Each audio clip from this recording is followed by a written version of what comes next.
Hey, it's Kevin DeWitt here. Welcome back to the pasthisprime YouTube channel and welcome back to Surviving the Aftermath.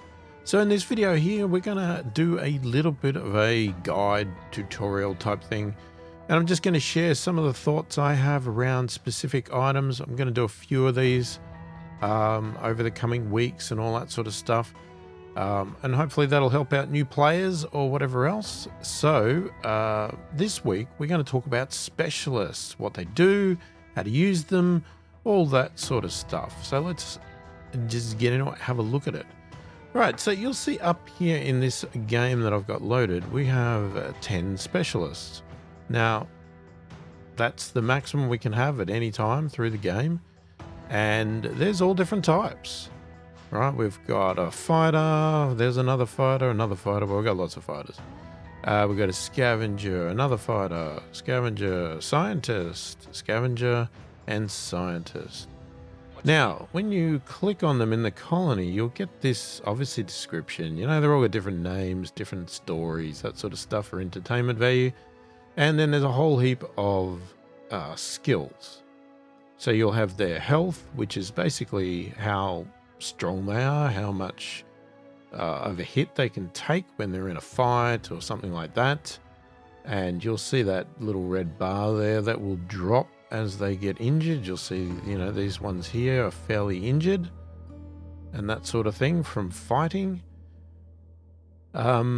Then you have speed. So this is basically, now most of these statistics, just first off, have no actual value or anything in the colony. Now, health and attack may have, but it's not something that I really look at too much within here. But when we get to the world map, it does. All right, so, okay, so speed 6 AP. This is sort of going to be how fast they can walk when they are in the world map, right? So the higher the number, the faster they'll walk. So they'll cover greater distances with less time. And the lower number, obviously the opposite. Attack, this is really useful, especially in this game, and that's your damage. So again, the higher number, the stronger you are. Basically, the more damage you will do to an opponent. You will find fighters, for instance here, fighter here is 25. Yep. This guy's a scavenger, he's 12. So she is way stronger than he is, plus the health is also higher, 100 compared to 90, right? And their action points are the same. So they'll walk as fast out there, but she is much better to take into a fight than the other guy. Then you've got your research. Now, it has no impact to this research up here. It does nothing daily, it does nothing anywhere else, other than when you get out in the world map, if you are to find one of these, not a cog one, but one of these ones, where you can send a specialist in to actually, let's call it mine, right? The one with the crowbar. If they have a science value, so like this guy here, for instance, he has a rate of 350 per 12 hours. Fighter, show me your stats. She has 75 SP per 12 hours. So she will take a very long time. So you'll see there, for her to mine this research, that is going to take the time there 2 days and 15 hours. Now with him, with 350 for 12 hours, only takes him 23 hours. So that's where your benefit comes in from those statistics, right? So scientist, if you want to get these ones mined quickly, especially if they've got damage on them, then send a scientist. But don't send a scientist to a fight because he's probably weak. And we can tell that because he's got an attack damage of 9 compared to 25. So that's where the research comes in. So again, she's got 50 SP per 12 hours, so she would not be very fast at mining that research. Now, she can mine the research, but it will just take days. Now, again, scavenge, right? Similar thing here. We've got 150%. And he's got 150%. Yes. 150. Somebody's got to have a lower value than that. Yes. She's got 100%, right? But you may get lower, so you might find somebody that's only... well, he's 200%, so he's really good at scavenging. Even though he's a fighter, he's still good at scavenging. They're going to do something, so let's get that. So where scavenging comes in is same thing, but anything that's not research, right? So if you want to go and mine these iodine pills, or these antibiotics, or these CPUs, or guns, whatever, that's where that scavenge number comes in. So obviously the higher the percentage, the quicker they're going to be. So with this guy here, he's 150%, so he's going to scavenge pretty fast. But the guy that had 200%, he's going to be even faster. Now, recovery speed, this is how quickly you heal, right? So here's your HP, 90. He is going to recover 30 HP every 12 hours. So these sort of go a little bit hand in hand. So sometimes you might have somebody that has a very high HP, but their recovery speed is extremely slow. So it just means that if they take damage, they're going to take a long time to recover. And, that's basically all it is. It's just how fast they will recover to their full health. So if she was almost dead, she's going to take, what, 1 day. So it's every 12 hours. So she's going to take, say, 1.5 days to recover, as long as she is not dead. If she's dead, she ain't recovering at all. All right, so that's the statistics. Okay, now let's have a look at what else. Let's talk about what they can do. Now, in a colony, you can tell them to do something, to walk. All right, now these are the only characters that you can really control. I think you can control guards as well when it comes to a fight. But these guys you can control to do various things.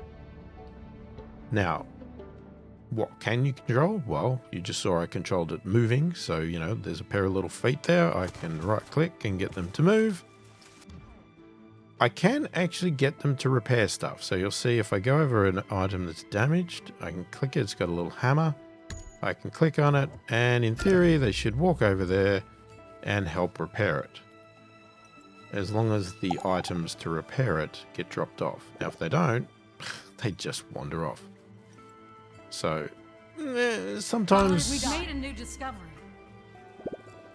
Sometimes you can see the trying to repair. Sometimes if you've got an item that is very, very damaged, it can help to save it before it gets totally destroyed by sending a specialist over to repair it. But they're not that great at it.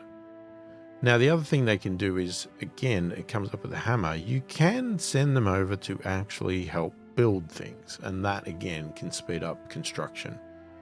Now, if you just do nothing and just let them wander around your town, they will help fight at the gate.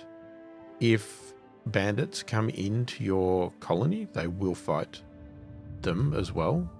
And you can control them. You can click on them and get them to attack. Or you can just let them do their own thing and they will attack themselves.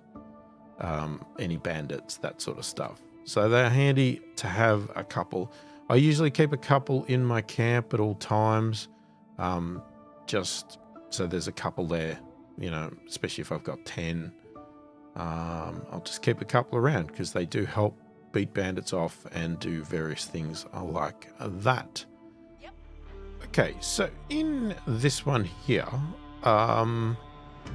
we've got, this is not, the colony's not as far along, so there's still a few things around in here. So what you can get a colonist to do is you can get them to get berries for you. So it'll change to this crowbar, So if you right click on it, they'll then go start collecting berries and bringing them back and putting them in storage for you. The other item they can gather is wood. So if you find a pile of wood like this, you can again right click on it with the crowbar and they will go and collect wood. What they can't collect is they cannot collect plastics, they can't collect concrete, and they can't collect metal. You need the proper facilities to do that. But they can get berries and they can get wood. So, especially in the early game, when there's not much going on and you're short of resources, but there's a lot of resources laying around the ground, it can be useful to get them to go. Now, the other thing you can do is you can get them to get food, as in shoot. You'll see here we've got a little fierce mouse hidden in the wood here. Now, if I hover over him, it turns to like a, what do you call it? Oh, God. It turns to like a crosshair type thing, like aiming, right? Your gun. So I can right click and this specialist, if I get it playing, would go over and start shooting this mouse.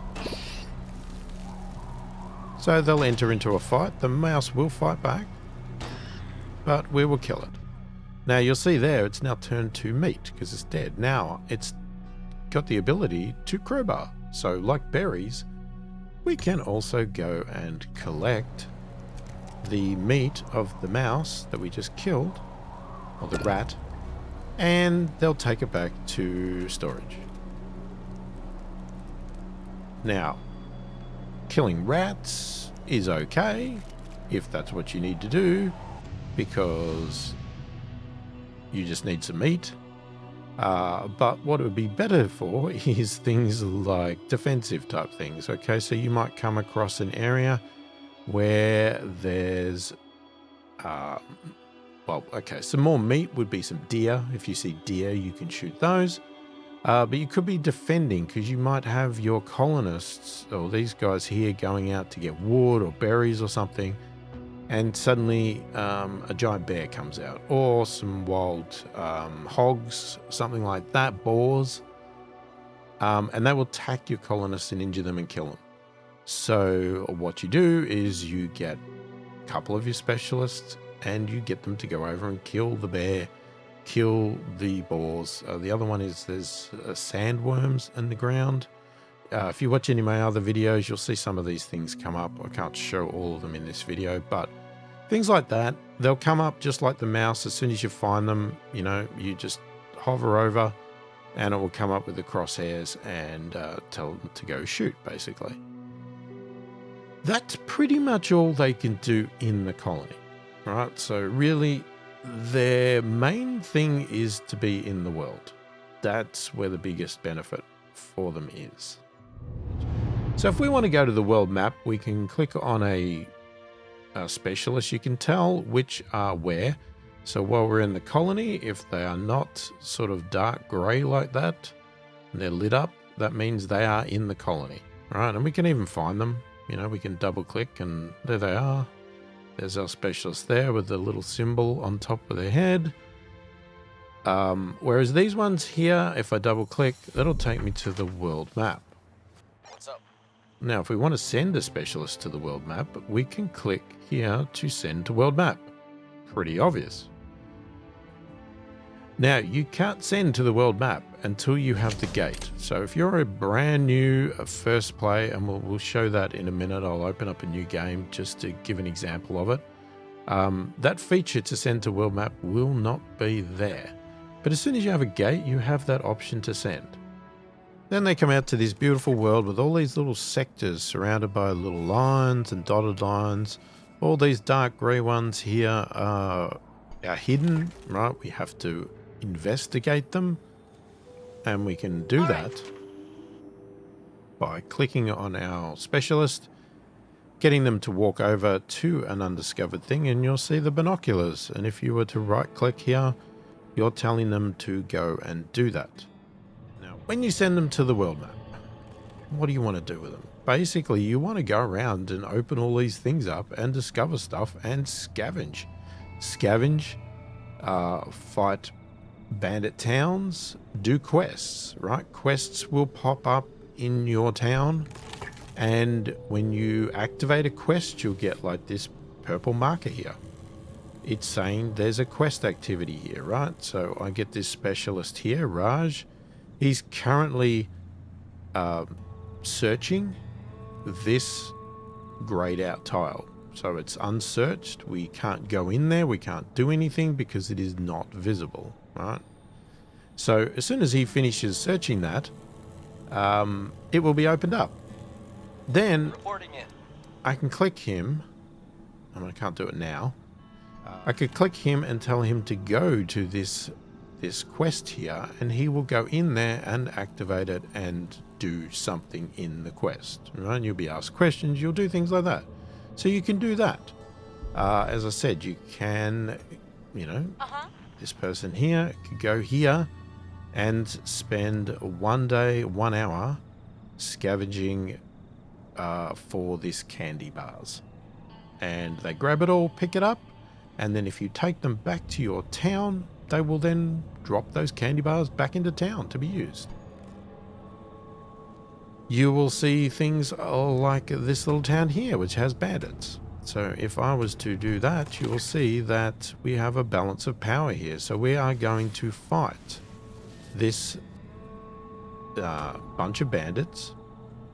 And you can see they've got a strength and all of that. And you really want to look at that balance of power meter there to make sure you are the green side, they are the red side.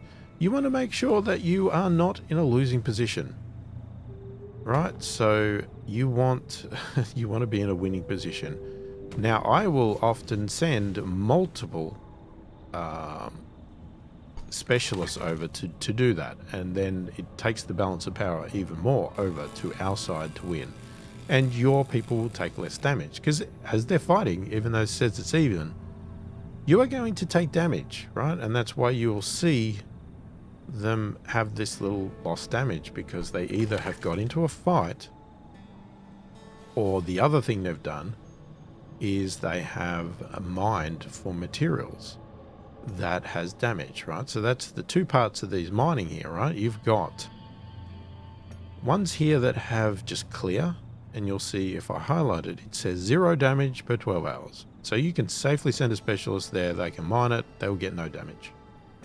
If I go to this one and mine it, I'm going to get 5 damage per 12 hours. So you need to look at that number and see, and make sure they're not going to die before they finish it. Now, you can mine part of it and then retreat, which is pretty easy to do. Like if I click this person, I can click cancel mission. And they will take what they have collected. So at the moment, they've got 10 out of 28. And they'll just leave the rest there. And they'll just go away, right? Better to do that than let them die. In this case here, there's 0 damage. He ain't gonna die. Sometimes you'll get these as well, which is basically a special type of bandit that has blocked out the entire region. And you will have to send a specialist, What's up? so this one here, to fight to unlock this entire region so that you can enter it and get whatever's in here. We can't see anything in here. We don't know what's there. So that's what you're going to do daily, right? You're going to run around and you're going to look at things, all right? So when you pick a thing, the other thing is to note this number. Now, as you move, it might be pretty obvious, but that's how many APs or days it's going to take for that person to get to this location. So the more I go, the more numbers.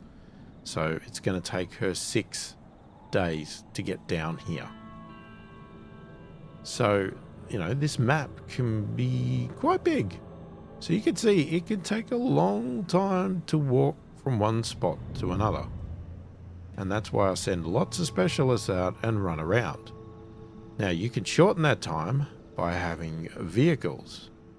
Okay, so when you are investigating the world map with your specialists, you may come across vehicles. And they will say there's vehicles. Now we'll do another video that's going to talk all about vehicles and everything else to go with it. But just to know the basics here, You can have a specialist or a group, right? You'll have different vehicles. They'll allow a different amount of specialists. As I said, we'll do this in another video. But you can move a lot faster. As you can see, I can travel greater distances with less days. So I can go all that way with one, whereas if I was walking, I wouldn't get anywhere near that far. Right, so if you can get your hands on vehicles, they will save you much time traveling around. Now, there are other ways to save traveling time with outposts and things like that, because you can have drop-off points. And again, that will be another tutorial video where we will talk about outposts. So if you got a car, that's what you can do. You can click them around and have several people in the same car moving from one spot to another. Now, you'll see that's controlling the car. Now, if I want to take somebody out, what I do is I click on it again, and now the car's sort of hidden and I'm showing the person. So now I could get the person, and if I right click, he will leave the car. So I could, for instance, do that, and he will run out of the car so that he can then go and do a task. And then if I wanted him to go back in the car, basically I just right click on the car. Not going to happen. And he would go back in. Now he's not going to do that because I have to wait till tomorrow before he would actually get back in the car. Because I had already right clicked and it was going to be 2 AP, he's already gone back in the car. So mission complete. Let's say we get this person here who's just mined a whole heap of scavenged. I keep saying mined, but it's scavenged. Scavenged a whole heap of fuel and also found some money. And that was the time he spent. Okay, so he's now done. I can now go over here. See, it says one action point to get there. I right click. He'll go jump in the car. If I click on the car now, you see we've got 2 people in here and we've got 1 slot left. These grade 1 out means they can't fit. No more people can get in there. So we can get 3 people in this car. And once all 3 people are in the car, done. Which would be like, say, this guy. Then I could grab the car and go, where do we want to go next, guys? Let's go for a cruise. And, you know, bang, we all drive down to the coast for a lovely day on the beach. And then they can all jump out one at a time and go and do some more tasks. So it's a good way to get around quickly and also get back to the colony. If you ever want to go back to the colony, you'll see there's a return colony there. Or you can, on a keyboard, press the C button and it will take you to your colony here, and then you could just right click on the colony and they will go back. Now again, as I said, we'll talk about cars in another time. Okay, so another thing to note is sometimes you'll get a little pop-up here. Again, as I said, we're jumping backwards and forwards. It'll say specialist ready. Now you'll see here, these little... It shows what they were doing, right? And then an exclamation mark. All right. Now that's indicating that he's finished. There's something going on. You know, he needs attention, something like that, right? So in this case here, he has finished. Mission complete. This is what he's done. He's mined that. He's got all of the science resources. Okay. So that's most of the stuff you're going to be doing, but there's 2 other components that are essential to specialists and what they can do. One you will do not early, but earlier than the main story is outpost depots. So if you research, let's find the research. If you research something called frontier outposts, which I highly recommend getting done, fairly quick, as soon as you can, really. Not straight away. There are some more important things, but, you know, it's high up there. If you get this frontier outpost, which you can see here, unlocks outpost depots used for establishing and maintaining an outpost on the world map. Expanding your colony's influence past its borders is essential for the colony's survival. Outposts allow specialists to drop off resources without traveling back to the colony. Now, it's interesting that it just says outpost allows specialists to drop. Bit deceiving, that sentence, because that's one type. There's many types, and some are way better than that. So if I have 3 specialists, right, and this is why I like to keep getting them, I can create a settler as soon as I build this, right? So you have to build, once you've researched frontier outposts, then in this main one here with the, I don't know what you call it, oh, exploration, there we go, that's what it's called. You'll see this outpost depot. Now you can only have 1 in your colony, it's all you need, and you build that. And I have built it here. You don't need any people in here, it does nothing. It just sits there, it doesn't do anything daily at all. But what it does do is if I go create a settler, I can then pick any one of my specialists that's here in the town to turn into a settler. And you'll see here is a settler now, right? So settlers build outposts on the world map. They cannot fight or scavenge resources. So let's, for instance, just pick one. And I'm going to say, I'm going to turn him into a settler. What you need? All right. So he's now going to appear here. We've got many people here, but you can see he is now a settler. And there is not much you can do, right? You cannot scavenge. You cannot fight, as it says. You can't do anything. But what you can do is you can find an area, any area, and you can build an outpost. Now, what outpost can you build? Consider it well, done. Let's run over here for a second. All right, and then if we go build outpost, we have several options. We have a research outpost, transport. All right, so a research outpost gathers science points from demanding locations that cannot be researched by normal scientists. Now, what does that mean? So that means these ones here. So if you find a building that has a research cog on it, if I was to put him here and build a research outpost, we would collect 8 research every 12 hours automatically. So as long as we leave that outpost there, it will remain. So here's one here that I have done before. Okay, so I had a sector here. This one here that has a research outpost. Now it pays to look for some good ones, because you could see there, that one is 8 per 12 hours. This one is 16 per 12 hours. Double. Way better, right? So if you find good ones like this, right, or, you know, don't just grab the first one. Have a look. I've got another one here. So you'll see I've got an outpost here and an outpost here. This outpost, for some reason, it's getting 18. I must have a bonus or something. That's getting 16, that's getting 18. I'm not sure exactly why. Maybe there is a bonus depending on the type of settler you put in. I'm not sure that, but if you do know that, put it in the comments, let me know. Sure. But anyway, what that does is if I build a research outpost where there is one of these with a cog on it, I am now getting 18 science per 12 hours. So that means our science can be trickling away in the background. We don't have to always go and scavenge for it. We can have our science continuously coming in automatically. Don't have to do anything as long as we leave this outpost there. It'll just collect science forever and give it to us.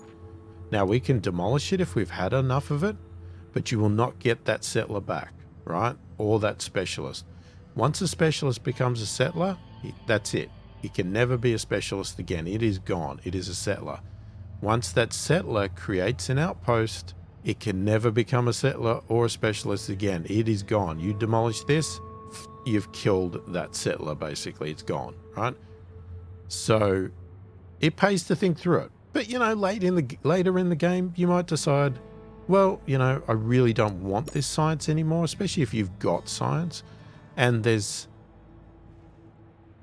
some other item in here that is way better, or another reason why I'd want an outpost here. The only reason I would get rid of an outpost is, again, late game. Let's say I've finished researching the entire tree and I don't need research anymore. but I want to build another outpost in here, then I would demolish it. If I have no reason to build another outpost in here whatsoever, then there's no actual real reason to demolish it unless you're just one of those people that hate seeing things there that don't do anything if you've finished your research tree. Sometimes you might have an area that has 2 of these, or like I said, you might want to decide that I want to change this to a different outpost. Now you can't change it, but you can demolish, send a new settler there and build a new one. So you might do that if I wanted it to be one of the other ones. So let's look at the other one. So that's research. Transport. Now, to be honest with you, I've never built one of these. But a transport station is a drop-off point for scavenged resources on the world map. Specialists can drop off any gathered resource into this station and they are automatically sent back to the colony. Why I would do that is if you want to scavenge around very far distances over in, say, this corner here, you may have a settler come over here and build one of these transport outposts. And that way, your specialists that are out here scavenging, grabbing materials, they don't have to go all the way back to the colony to drop them off. They can just go back to this outpost that you've built here, the transport one, and it will automatically drop the materials off, and then you can just go back out and scavenge again. It would save a lot of time. It would, definitely, right? I have nothing against them. I've just never used them. I've just found using cars and being patient, I just walk back to the colony, to be honest. But, you know, I do see the benefit and the reason for them. I just have never done it personally. What's up? Our other one is the Survivor Outpost. Now, this one here, I really like, especially when I'm playing high difficulties like I am now, where I may find that the constant disasters are killing a lot of my colonists off all the time. What this one allows you to do, because I have one here, is, and you need to build one in these sort of spots here, where there's lots of looks like cities, buildings, houses. You have to unfortunately go to there and go to attempt to build an outpost before it'll tell you, but it will have different values. And this one here will actually find survivors within the sector and invites them to join the colony, right? So at the moment we're getting 0.7 survivors in 12 hours. So you'll see right now in this, I have 8 adults, 1 elder, and 1 set of children that are basically found sitting here wanting to come to the colony. Very handy when you're playing high difficulty and you have a lot of deaths in your colony, and you know, if you run out of workers and stuff like that in your colony, it can be a disaster. So having one of these or a couple of these where you can come in, you can see I've got that many, right? I can now click on take survivors, right? Ready to invite them to the colony. Click OK. They will now start walking, and you'll see this yellow line, to my colony. Now in several days or whatever, they'll just turn up and they'll be at the gate and they'll walk in and they'll just want a house and they'll want to start working.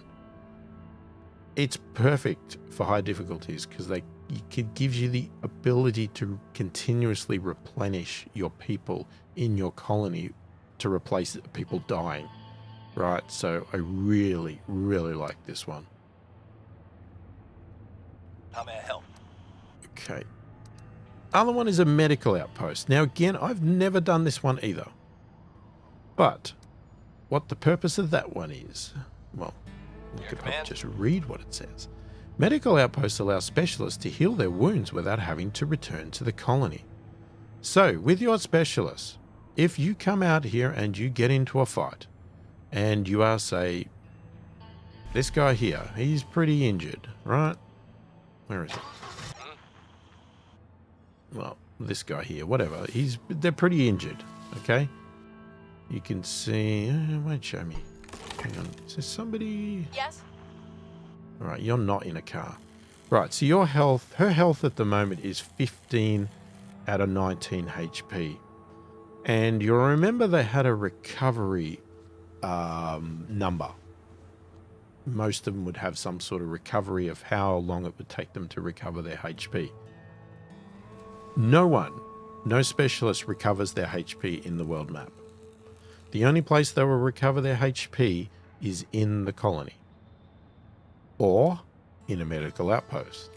So you have two options. If your specialist is like this one, on the way to dying, you'll do what I've done, which is tell her to go back to the colony. And then as soon as they're back in the colony, say for instance this guy here, who was injured and out in the world map, he will now start to recover in the colony just wandering around. So his recovery speed here will come into play. Once he gets back to full health, I may then choose to send him back out to the world map to go again. So the benefit of the medical outpost is that you could, for instance, build that a long way away from your colony.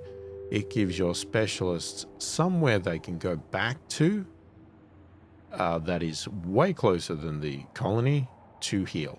So they'll just go back to that outpost, heal up for a bit, and then I guess you can just send them out again. I think I built one once in my very first play in the early release, and I did it because I had no idea about these outposts and what they were, and I just thought it was a benefit. Because I'm a patient person and I'm not in a rush and I don't have specialists, staying in areas all the time, I generally just bring them back to the colony and I just cycle my specialists.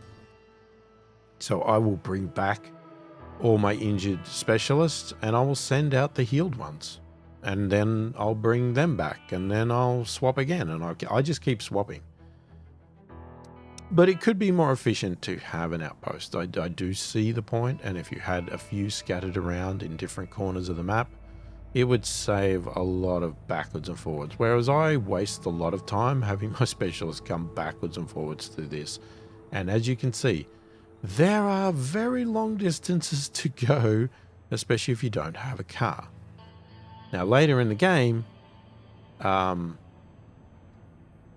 you can get to the point where you've always got a car and it's not as essential because you can just go backwards and forwards with a car. But that's later in the game. And then the last one is the scavenger outpost. Now this one here is used a lot, and I use it a lot. So I use the research a lot. I generally find research is probably the first one I build, to be honest, because I really want to start getting research done to get some of the basic functions out there. Obviously, you've got to have researched the outpost feature in the first place, but once I've got that, we do, Then what you can build is scavenger ones, and this covers these other ones with cogs which have items. So in this area here, you'll see this item here can give me one set of what are they called? Superior tools every 12 hours. So if you build a scavenger outpost here, you will automatically get one superior tool just appear in your colony every 12 hours. That's brilliant, right? Saves me having to make them. And things like that. You've got one here that if I put an outpost right here, I would get one of the protective clothing every 12 hours. Now that is probably something I should have. Fun boxes, same deal. We can get one fun box every 12 hours if I build a scavenger outpost here. So I'll have various outposts. I think I've got one at the moment for every item. Let's have a look. Well, they are around. You have to go looking for them.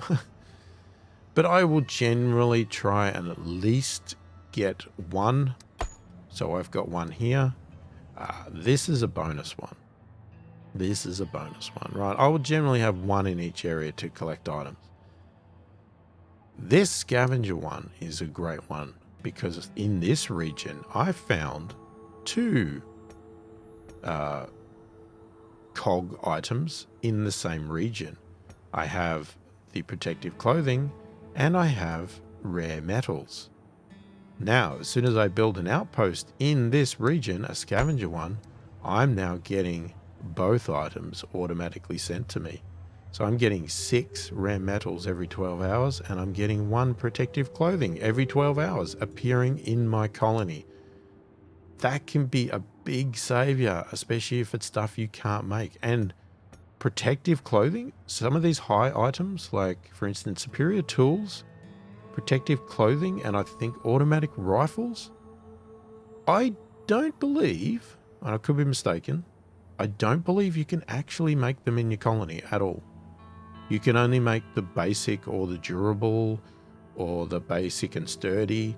You can't make the top ones. So this is the only way to get them, and that's what I use it for. So that's the outposts. Now, there is one other type of outpost, and that is to do with the project tomorrow. And that, you have to obviously start this story that will come up later in the game. And when you get that, you will unlock the engineer depot. And you build that. It will cost you all those materials, 50 plastic, 40 metal, 20 concrete. You build one, and then you basically turn one of your specialists into an engineer. They will go out to the real world, very similar to a settler. Difference is, you have to build an engineer depot every time, because as soon as you create a engineer from a specialist, this building or whatever it is a car. So you turn into it. It basically disappears from your colony and appears on the world map, unlike this one that stays there forever. You will then appear on this world map, and then you'll be shown different sort of symbols. You'll be shown these symbols on the ground, and you will see here, I have a medicine outpost. So you will go to these areas, which will have these symbols on them, and you basically take your engineer there and you create a outpost, and it will create one that is relevant to that area. Sometimes you might have an area that has 2 of these items, and you have to pick which one. Which one do you want to build?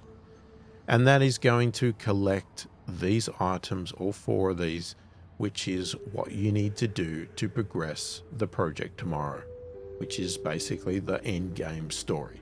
Okay? So we won't go into too much in that, but that's what you do, right? So you just send them out, create that. Then you need to build a new engineer one to do another one. So I've got one here for life support. You saw I had one for medicine there. Here I've got one for defense. And I will have one somewhere for ecosystem as well. There it is. I only have one of each because I'm just taking this slow. You can see it says 1 outpost, 1 outpost, 1 outpost. That has 2, but that's actually a trick. It's not really 2. There's a special task that you have to do and create a second one, but it doesn't actually collect anything. I think that's that one there. Yeah, see, it's getting 0% every 24 hours because it's a special item that we may talk about when I talk about that in a different video, maybe. We'll see. But they will collect these, which is part of doing the project tomorrow, which I'm not going to go into. You can learn that as you go, but that's what you use it for. So that's pretty much it. That's what everything to do with specialists are. Well, I guess the final thing is, how do you get specialists, right? You start your playthrough with 2 specialists to start with. You pick them at the start, and then how do you get more? Right, there's 2 ways to get them. One is, occasionally you will have a bunch of survivors just randomly turn up at your gate. And if that happens, sometimes they will have a specialist with them. And that specialist can just come into your colony for free and, well, bang, as long as you take those survivors. You know, it's a bundle package, right? You want that specialist, you've got to take the rest. It's that sort of deal, but it's free. The other way Other than receiving them for free at the gate or getting the 2 at the start of the game, the other way to do it is you'll see that we have here, recruit a specialist. So we can, as long as you've got a free slot, and as I said, you can only have 10, we can recruit a specialist. So it's going to cost you. And I can collect, as we're done, and it'll just randomly provide a specialist. So we can recruit it for a cost, and the cost will change depending on the specialist. She is pretty cheap. I think 500 is probably the cheapest. 700 is probably the average. 900 is probably the expensive side, I think. Just trying to remember off the top of my head. So you will need money if you want them. Okay, so we could buy her. We could obviously decline if we didn't want a scientist and we were just like, I don't want that. I want a fighter. You could decline. We could have them wait by the gate. So, okay, well, let's show both options. If I have them wait by the gate, you'll see this is blocked out. Has a hand there. We can't do anything. But if I just play, you'll see it'll pop up here as an item and it will just stay there. Specialists available, they're waiting at the gate. And it will wait there. I don't know if there's a timer or it just will go away eventually ever or what, or it just stays there forever. Not sure. But why can't I click on it?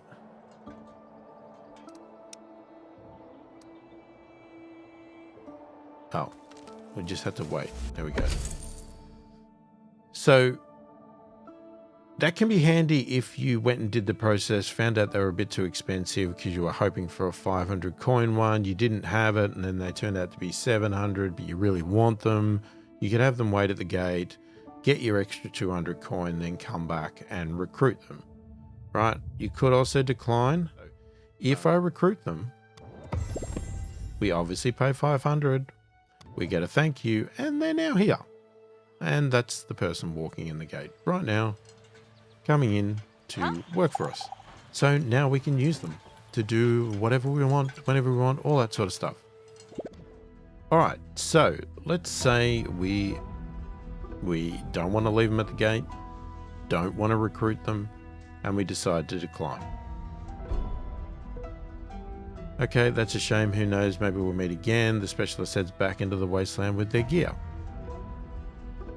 Okay, unfortunately, what that means now is that we now have to wait 4 days before we can do it again. Right, we didn't get the specialist, we didn't spend any money, they're not waiting at the gate, we now have to wait. Now, the same thing applies if you buy a specialist, right? So let's say I had only 2 slots available, something like that. And I've just bought a specialist. It will say, let's say I took her on, it will then, the next slot along will say 4 days. So you can't just have a whole heap of money and just buy, 8 specialists in one shot, right? You do have to wait. There's a waiting period of 4 days between each purchase of a specialist. But unfortunately, a decline also counts as a purchase, basically. It will make you wait 4 days. So unless you have a very, very, very specific need to do it, I never decline specialists. I just buy them. If I want a specialist, I ask for it, I buy it. If I don't have enough money, then I don't ask for a specialist. I wait until generally I will wait until I have at least 700 coin before I'll even go for a specialist, because that seems to be the majority of the time that's what they're going to cost. And I don't want that annoyance of having to leave them at the gate or make a decision. So that's the way I do it. And I don't decline them, right? To me, every specialist can be used for something, even if it was just turning her straight into a settler to put her out as an outpost to then free the slot up again to get a new specialist, like especially in my case here where I've got a full complement. I mean, if you've only got 2 here, you've got plenty of options. Just keep her in here and keep her in the colony scavenging berries or something. Doesn't matter that she's a scientist. She's great at, getting berries. They work no differently in that regard. So that's my advice on that regard. So that, I believe, is everything about specialists that I know anyway, or that I can think of right now. Hopefully I didn't forget anything. Hopefully this guide tutorial is useful, so do let me know. If you do like the channel and you want to support it further, check the description below. There's a link to a Patreon site and a link to a virtual coffee site. They're purely there just because at the moment, the size of the channel, everything else, I do not get any compensation from YouTube. I don't get any sponsorships from game developers or anything like that. I don't get free games. I don't get nothing at all. So it's just a way there that if you feel you like my channel enough and you want to provide some bucks to help pay for games and keep the content coming in, that sort of thing, then do go and check them out. But otherwise, there is no obligation. Everybody's welcome here. It's just an option if that's what you would like to do, and it would be very much appreciated because it does help. Because I do have to obviously spend all my spare time doing this, and but I do enjoy it, so it's not a pain. Don't worry. But I do have to buy all my own games, DLCs, all that sort of stuff to bloody to enjoy this stuff and show it on the channel. So if you can help out and you want to help out, then do check those out. Otherwise, just enjoy the content. But what you can do, which costs you nothing, you can like the video. You can also dislike it if you want to, but you can subscribe to the channel because that does help me a lot. If we get to the magical 1,000 mark of subscribers, then the options of getting a tiny tiny amount of compensation from YouTube would be possible. But it's more around having true subscribers that want to watch the videos, want to engage, want to comment and follow me. That's what I'm after. I'm not just after about fake subscribers looking to just get my numbers up to become a YouTube partner, right? That's not the goal. My goal is about playing the games, enjoying them, and helping people, and people helping me enjoy the games and learn as well. So on that, most importantly, leave a comment below. Let me know what you think of the game. Let me know what you think of what I've shown here, the specialists and how they work. Did it help? Did it not help? Did I miss something? Is there something that I wasn't clear about or you still don't understand? Or maybe I don't understand and I got it wrong. Let me know. I'm happy to be corrected. I'm happy for you to tell me things that I forgot to mention or something like that. And if there's some really important stuff or really important changes, we can do a follow-up video covering some things that you've suggested. Obviously, if they're smaller items, then we'll just use the comments area to people to learn those items as well from. So please do put things in the comments. If you also want to suggest other guides or tutorials for this game or any other game that I'm playing, please put it in the comments because I am looking for ideas for content like this. I want to regularly make more guides and tutorial videos for games. That's not what the channel is going to become, purely that, not at all. It is still going to contain all of the normal standard Let's Plays, all of that stuff. But I just want to add in, say one video a week, maybe, that is a guide or a tutorial to, help people out, help the channel out, all that sort of stuff. So if you do have suggestions, put it in the comments, and I read all the comments and answer every comment that warrants an answer as soon as I possibly can. Hopefully you've enjoyed the video and hopefully you've learnt something from it. Thank you for watching, and I will catch you in the next one.